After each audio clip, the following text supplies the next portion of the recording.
जीवन दो तरह से मनुष्य के सामने आता है। एक तो उन लोगों के लिए जिनके सामने घोर संघर्ष है, भूख को शांत करने के लिए, वस्त्र पहनने के लिए, बरसात में छत और जाड़े में शीत की सुरक्षा के लिए, घर बनाने के लिए। उनकी जिंदगी में जिंदगी को समझने जैसी बात प्रायः कम आती है। तब आती है जब उनके घर में किसी की मृत्यु हो जाती है या कोई अघटित घटित हो जाता है और सहसा कुछ देर के लिए उनके मन में इस संसार की असारता आदि का बोध होने लगता है। कुछ पढ़े लिखे लोग या समझदार लोग पहुंच जाते हैं, कहने लगते हैं तो होता ही रहता है, जीवन अनित्य है,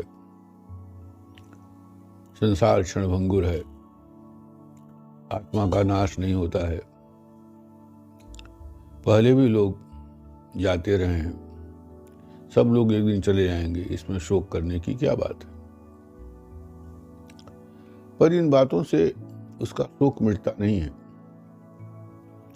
कुछ समय तक वो विचार करता है, बल्कि डूब जाता है इस बात का उत्तर पाने के लिए कि क्या यही जीवन है। एक तो उनकी यह समस्या है। दूसरे जो अमीर हैं, धनी हैं, संपन्न हैं, साधन है, वैभव है, सुख सुविधाएं हैं, उनके जीवन में किसी की मृत्यु हो न हो, कोई अघटित घटित न हो, फिर भी हर शाम, हर कुछ घंटे, कुछ दिन बीतने के बाद उनके भीतर एक असारता का बोध होता है। असारता का बोध नहीं होता है, खालीपन का बोध होता है, ऊब का बोध होता है। और उस खालीपन को भरने के लिए वे जिंदगी को एंजॉय करने के तरीके अपनाते हैं। लॉन्ग ड्राइव पर चले जाते हैं, विदेशों में छुट्टियों के दिन समुद्र के किनारे चले जाते हैं, भीड़ इकट्ठा होती है, कुछ गाना बजाना करते हैं, कुछ धूप सेवन करते हैं। विभिन्न भौगोलिक परिस्थितियों में भिन्न भिन्न प्रकार के लोग जीवन के दबाव को जीवन में अर्थ पाने के लिए, जीवन को समझने के लिए और न समझ पाने पर उस नासमझी को किसी और दिशा में मोड़ने के लिए नाना प्रकार के उपाय करते हैं। उत्सव करते हैं, पार्टी करते हैं, सिनेमा जाते हैं, कोई हल्की फुल्की चीज पढ़ते हैं और चुटकुले सुनते सुनाते हैं, हंसी मजाक करते हैं। अर्थात बराबर ये चित्त जैसे किसी चीज की खोज में हो, एक खालीपन है।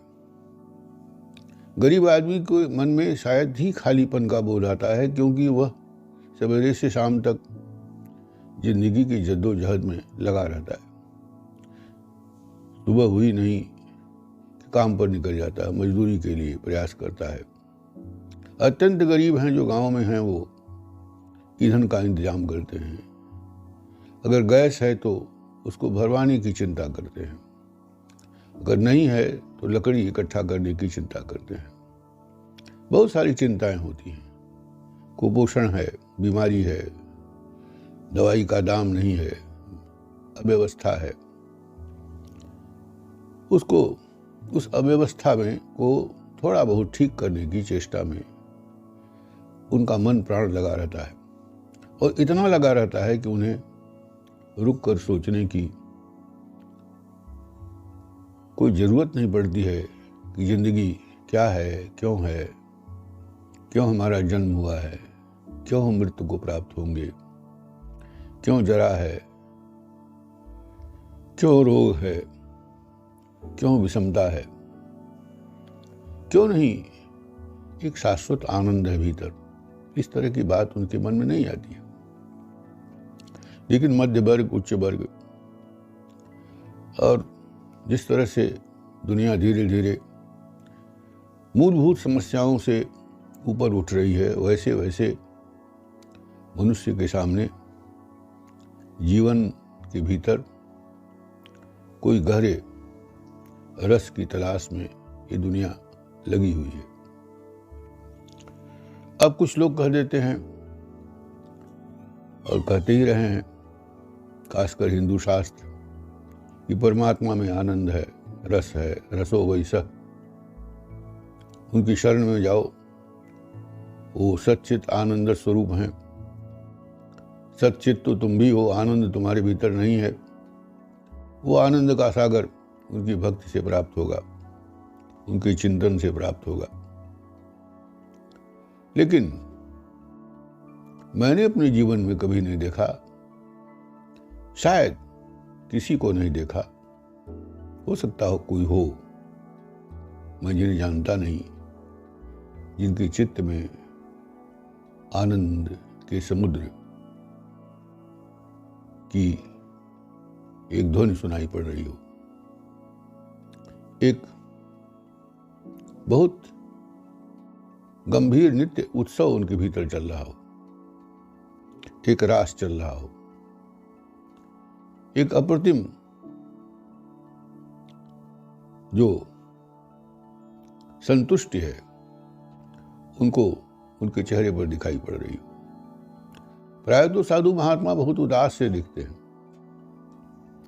क्षीण दिखते हैं, और वे अपनी क्षीणता को, अपने दुख को, अपने भीतर के अज्ञान को तथाकथित ज्ञान में बताने, समझाने और तरह तरह के व्रत उपवास करने और अपने को कष्ट देने में दूसरों को भी सिखाते रहते हैं कि तपस्या करो, अपने को कष्ट दो, शीर्षासन करो और त्याग करो, त्याग की स्मृति का भी त्याग कर दो। बहुत सारे उनके पास औजार होते हैं और आदमी उनके पास जाता भी है, भीड़ भी होती है बहुत, कि शायद इस महात्मा जी के पास कुछ हो।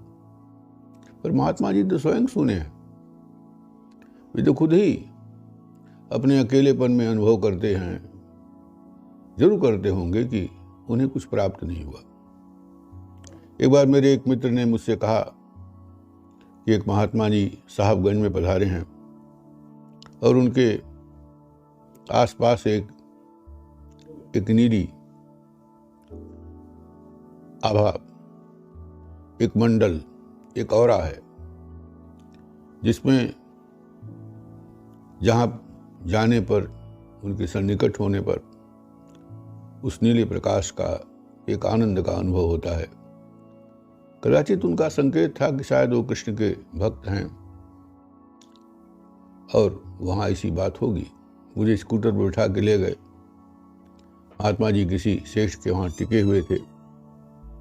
उसके विशाल प्रांगण में तमाम लोग बैठे हुए थे। वे महात्मा जी एक सुंदर से तख्त पर विराजमान थे। धवल बिस्तर बेला के फूल रखे हुए थे और वे कुछ उन्निद्रित से थे। ऐसा लग रहा था कि जैसा मैंने अनुभव किया कि वो लगभग सो रहे हैं या जागते सोते जैसे अर्ध निद्रा में हैं। तो मैं उस भीड़ में, उन तमाम बैठे हुए सेठों की भीड़ में से धीरे धीरे सरकते सरकते उनकी चारपाई की तरफ गया, उनके तख्त की तरफ गया और तखत पर एक चांदी की चीज रखी थी जिसे हम चुनौती कहते हैं। मैंने धीरे से उठा लिया। उनकी आंख खुली, उन्होंने कहा, बेटा तंबाकू लेते हो क्या? उन्होंने कहा, हाँ बाबा। उनका हाँ ले लो। फिर बातचीत करने लगे। मुझे तो ऐसा कुछ नहीं लगा कि कोई प्रकाश है। अब जो अंधभक्त हैं उन्हें लगेगा कि भाई आपके भीतर वो गहरी पिपासा नहीं है ज्ञान की, आनंद की, ईश्वर की, इसलिए शायद आपको नहीं लगता है। और ऐसा प्राय लोग कहा करते हैं। पर मुझे ऐसा लगता है कि वे अपने भीतर भी नहीं पाते हैं, पर उन एक रटी रिटाई बात कहते रहते हैं कि कम तपस्या है, कम त्याग है, कम भक्ति है तुम्हारे भीतर। उनमें भी कम है। उनको लगता है कि वो किसी दिन साधना करते करते, भक्ति करते करते, राम राम कृष्ण कृष्ण जपते जपते वो शायद एक ऊंची अवस्था को प्राप्त कर देंगे, और वहाँ पहुँचने के बाद या उस चित्त दशा को पहुँचने के बाद शायद उन्हें परमानंद की अनुभूति हो जाएगी। जीवन का अर्थ उनको समझ में आ जाएगा। ये जीवन के परम सत्य का साक्षात्कार हो जाएगा। पर ऐसा होता नहीं है। वही बहुत से ऐसे साधु जो हैं, अगर गृहस्थ हैं, उन्हीं के घर में कोई उनका बेटा मर जाए, पत्नी मर जाए, कोई परिस्थिति ऐसी आ जाए, उनके आश्रम की कोई छत गिर जाए, कोई झंझट हो जाए, कोई उनकी ज़मीन को कब्जा कर ले, तो कचहरी में दौड़ते रहते हैं कागज़ लेकर के और पोथी लेकर के और बस्ता लेकर के और वकीलों के पीछे, ठीक उसी प्रकार से जैसे सामान्य गृहस्थ दौड़ता है। तो मुझे ऐसा लगता है कि जीवन जो है वह सिर्फ आपकी प्राकृतिक एक परिस्थिति है, और उस परिस्थिति में जैसा कुछ सामने आ जाए वो करते रहने से ही शायद जीवन का कोई अर्थ निकल सकता है। मैं गीता तो बहुत मैंने पढ़ा, लेकिन मैंने एक दिन अष्टावक्र गीता पर थोड़ा ध्यान केंद्रित किया। वो छोटी सी पुस्तक है। सबको कहानी मालूम है कि अष्टावक्र एक ऋषि के पुत्र थे, और वे उनके पिताजी की तबीयत खराब थी। पंडितों की सभा आयोजित थी जनक के दरबार में। पिताजी ने कहा कि तुम ही चले जाओ, मेरी तबीयत ठीक नहीं है। और वो 8 जगह से चढ़े थे। वहाँ पहुँचे तो सारे पंडित हंसने लगे। फिर उन्होंने, प्रसिद्ध ये किंवदंती है, कथानक है, कहा जाता है, कि उन्होंने कहा कि क्यों हंस रहे हो? यहाँ सब तुम लोग चमार बैठे हो क्या, जो शरीर पर ध्यान देते हो? शरीर क्या है? अर्थात तो उन्होंने एक संदेश दिया कि शरीर का कोई मतलब नहीं है। इसके भीतर जो चैतन्य है, जिसे हम आत्मा कहते हैं, उसके सौंदर्य को देखो। अगर उसकी कुरूपता को देखो, इस देह की कुरूपता को क्या देखते हो? इस प्रकार हिंदी साहित्य के क्षेत्र में भी जायसी के बारे में कहा जाता है कि वो काने थे, दरबार में पहुंचे तो लोग हंसने लगे। तो उन्होंने कहा कि मोह हंसस की कोहरही, मेरे ऊपर हंसते हो या उस कुम्हार पर हंसते हो जिसने मुझे बनाया? इस तरह की ज्ञान विज्ञान की बातें लोग सुनते हैं, और जीवन को समझने, जीवन के परम सत्य को जानने की कोशिश करते हैं। खासतौर से पेट भरा हो, कोई जिंदगी में बहुत बड़ा संघर्ष न हो, कोई चुनौती न हो, रोटी कपड़ा जुटाने की जद्दोजहद न हो, तो एक बड़ा समाज दुनिया में है जो इन बातों की ओर आकृष्ट होता है। और फिर आकृष्ट होने के बाद अनेक प्रकार के पंथ, कोई ईश्वरी विश्वविद्यालय की बात कर रहा है, कोई योग की चर्चा कर रहा है, कोई ब्रह्म की चर्चा कर रहा है, कोई भक्त की चर्चा कर रहा है, कोई किसी आश्रम की चर्चा कर रहा है, किसी गुरु की चर्चा कर रहा है। और जगह जगह से ऐसे ऐसे तमाम आश्रम और योग और केंद्र बने हुए हैं जहाँ भीड़ है, लोग जाते हैं और कोशिश करते हैं, उनको लगता है कि यहाँ शायद कुछ मिल जाए। दरअसल मेरे देखे कहीं कुछ मिलता नहीं। अगर कुछ मिलना होगा तो स्वयं में ही जाने से कुछ शायद मिल जाए। मुझे तो नहीं मिला है ज़्यादा, हाँ कभी कभी थोड़ी सी हल्की सी अनुभूति होती है कि शायद कुछ है। ये जो है थोड़ा सा है, कुछ है, कोई तत्व है। इस तत्व को अभी तक पाने में आज के समाज में मैं देखता हूं शायद ही कोई ऐसा हो। दावा तो बहुत लोग करते हैं, पर उनका दावा हमको अर्ध सत्य लगता है। अभी एक समस्या है कि कहाँ से शाश्वत आनंद, कहाँ से जीवन का अर्थ खोजा जाए। शायरों ने, कवियों ने बार बार कहा है कि जिंदगी समझ में नहीं आती है, सुबह होती है, शाम होती है, जिंदगी यूं ही तमाम होती है।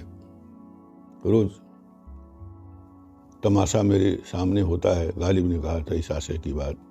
बहुत से लोगों ने कहा अर्थ क्या है, इति क्या है। Life is a tale told by an idiot, ये भी कहा गया है। और कहा जाता है कि दुनिया का महान दार्शनिक जहाँपाल सार्त्र शायद जब मर रहा था तो उसने कहा कि जीवन के बारे में बहुत गंभीरता से मत सोचो, जियो, मजे से सिगरेट पियो। ऐसा भी है। और उसने ही नहीं कहा, इसके बहुत पहले चारवाक ने कहा कि भस्मीभूतस्य देहस्य पुनरागमनम कुतः यावत् जीवेत सुखम जीवेत ऋणम कृत्वा घृतम पिबेत। जब तक जियो तब तक सुख से जियो, और कर्जा लेना भी पड़े तो लो और खूब घी पियो। घी पीने का मतलब सुख से रहो, अच्छा खाओ, अच्छा पहनो, यही जीवन है। और तमाम लोगों ने कहा कि नहीं, हिमालय में चले जाओ, तप करो, उल्टा हो जाओ, अपने शरीर को सुखा लो, नष्ट हो जाओ। इतने व्रत हिंदुओं ने बनाए हैं। इस्लामिक धर्म में भी 1 महीने का भयंकर उपवास, दिन भर पानी नहीं पीना और शाम को रोजा खोलना, ऐसा मैं अपने इस्लामिक मित्रों के संपर्क में मैंने जाना है कि वो भी भयंकर 1 महीने तप करते हैं। जैनियों के यहाँ तो यह तप ऐसा है कि वो अपना सिर के बाल तक नोच डालते हैं, शायद उसको लुंचन क्रिया कहते हैं। बिनवा जाग बारे में कहा जाता है कि उन्होंने जीवन ही अपने को मार डाला अनशन करके। बहुत से लोग उपासन करते हैं, बहुत से लोग जीते जी गंगा में डूब जाते हैं, काशी में करवट लेने की परंपरा रही है, अपने प्राण उत्सर्ग कर देते हैं। और ये इसका इतिहास है, लंबा इतिहास है, और ये भी किसी न किसी रूप में पाया जाता है। और जो लोग आत्महत्या करते हैं वे भी शायद अपने जीवन में जीवन का अर्थ न समझ पाने के नाते किसी न किसी गंभीर डिप्रेशन में चले जाते हैं, अवसाद में चले जाते हैं। और डॉक्टर भी कहते हैं कि अवसाद की चरमावस्था आत्महत्या करने की इच्छा पैदा करती है, और कई लोग आत्महत्या कर भी लेते हैं। कभी कभी उद्दाम अपनी शर्त को प्राप्त करने के लिए, अपनी प्रेमिका को, अपने प्रेमी को प्राप्त करने के लिए, या नहीं मिलने पर, अत्यंत उदास होने पर लड़के लड़कियां भी नदी में छलांग लगा लेते हैं, नस काट लेते हैं, आत्महत्या कर लेते हैं, पंखे से लटक कर मर जाते हैं, रेलगाड़ी के नीचे कूद जाते हैं, पुल पर से कूद जाते हैं। ये सारी घटनाएं जीवन में घटती हैं।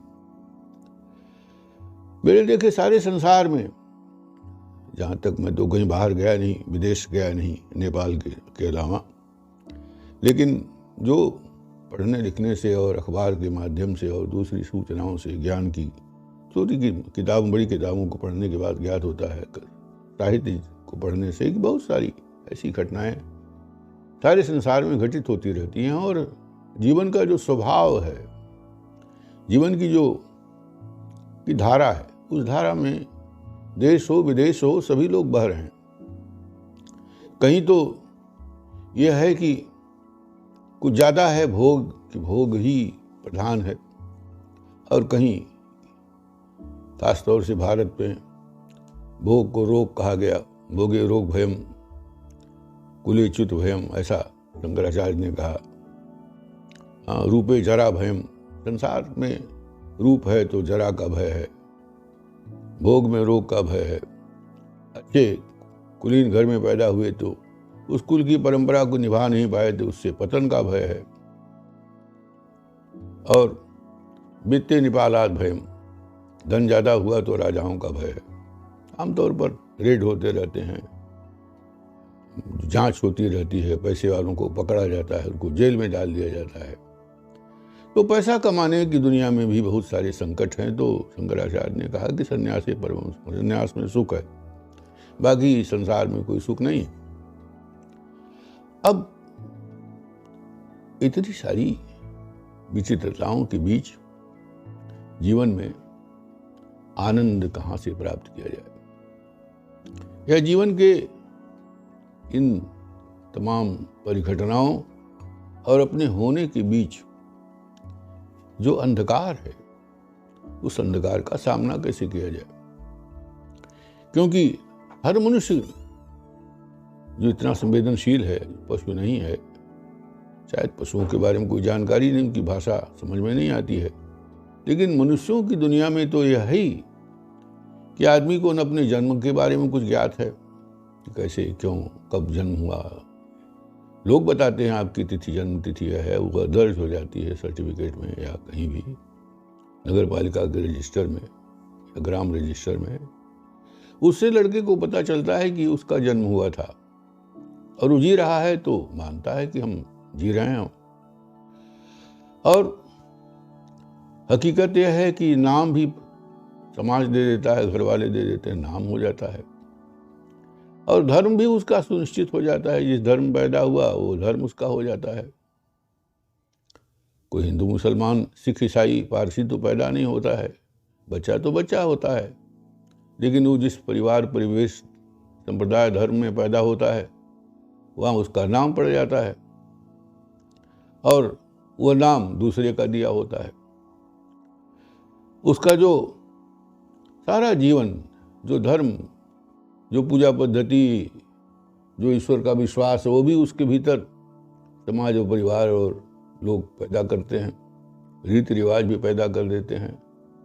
अर्थात उसको वो बहुत सारी वो।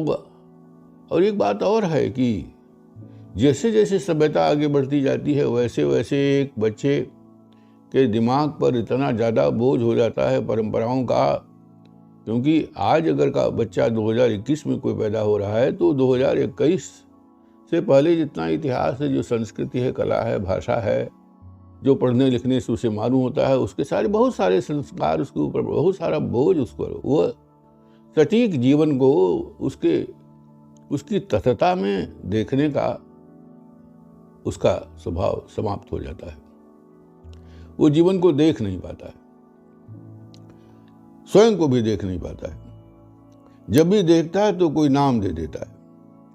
मान लीजिए को मेज देख रहा है तो बच्चा जब मेज देखता है तो आश्चर्य, कौतूहल और विस्मय से देखता है, लेकिन बड़े होने के बाद उसको पता चलता है इसका नाम मेज है। कोई गुलाब के फूल को देखता है तो गुलाब के फूल को देखकर वो गुलाब कह देता है, गुलाब है, ये बेला है, ये चमेली है, ये कमल है, ये अमुक है, ये तमुक है। और इस तरह से जीवन में उसके जो कुछ है वह दूसरों के माध्यम से, दूसरे से मेरा मतलब पूरे परिवार परिवेश, पूरी व्यवस्था, राजनीति आदि से आती है। वो कभी अपनी चेतना को उसकी तथ्यता में देख नहीं पाता है।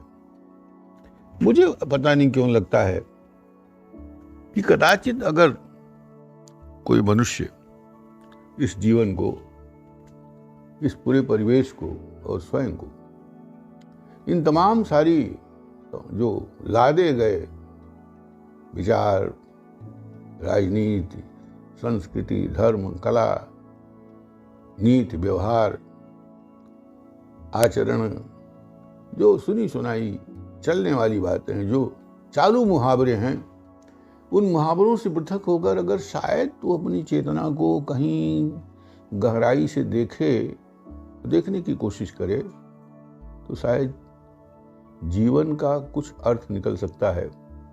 और जीवन का अर्थ निकलेगा तो मृत्यु का भी अर्थ निकल सकता है, ऐसा मुझे लगता है। एक छोटे दिए के रूप में एक हल्की सी रोशनी, एक सुराख में से आती रोशनी की तरह से ये बात मेरी समझ में थोड़ी थोड़ी आती है।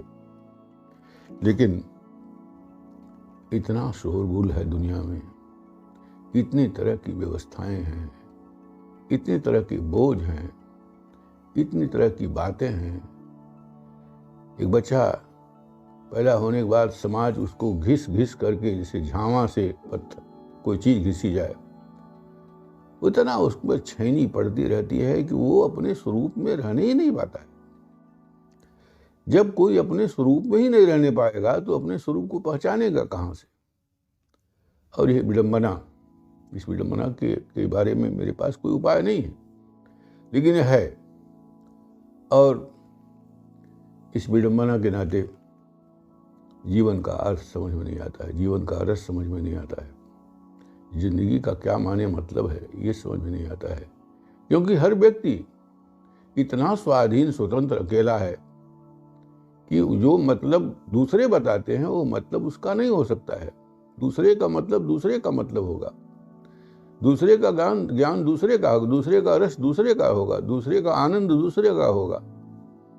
स्वतः के आनंद के लिए मुझको ऐसा लगता है कि कहीं तमाम बकवासों और तमाम सारी बातों से हटकर शुद्ध चैतन्य को खोजने से शायद चैतन्य के होने और चैतन्य का जो शरीर में है उस शरीर के बिखर जाने के बीच की जिंदगी जो है, उसके जो रहस्य हैं, उसके जो रस हैं, उनकी शायद अनुभूति हो सके। आज इतना ही। धन्यवाद।